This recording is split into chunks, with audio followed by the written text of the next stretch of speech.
Iran appears to be stepping up efforts to rebuild its ballistic missile program, despite the reintroduction of United Nations sanctions last month.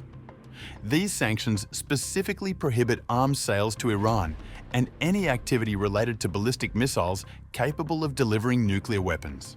According to European intelligence sources, several shipments of sodium perchlorate, the primary precursor used to produce the solid fuel that powers Iran's mid-range conventional missiles, have recently arrived from China at the Iranian port of Bandar Abbas. These deliveries began at the end of September, shortly after the UN's so-called snapback mechanism was triggered. The shipments, totaling approximately 2,000 tons of sodium perchlorate, are believed to be part of Iran's determined effort to rebuild its depleted missile stocks. Experts suggest that these acquisitions come in the wake of last June's 12-day conflict with Israel, during which the Israeli military reportedly destroyed a significant portion of Iran-backed missile launches in the region. Several of the cargo ships involved in these deliveries, along with some of the Chinese suppliers, are already under US sanctions. Analysts note that while the chemical itself, sodium perchlorate, is not explicitly listed in UN prohibitions, it is a direct precursor to ammonium perchlorate, a banned oxidizer used in ballistic missile production. This has raised concerns about potential loopholes in enforcement and the difficulty of monitoring dual-use materials. Ship tracking records indicate multiple shipments in recent weeks. The MV Basht, already sanctioned by the United States, left the Chinese port of Zhuhai on September 15th and arrived in Bandar Abbas on September 29th. The vessel has since returned to China.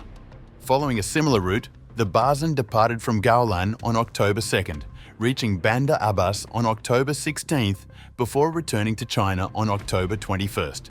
While it is unclear whether the Chinese government was aware of the shipments, a spokesperson for China's Ministry of Foreign Affairs stated that Beijing is not familiar with the specific situation, but emphasized that China has consistently implemented export controls on dual-use items in accordance with international obligations.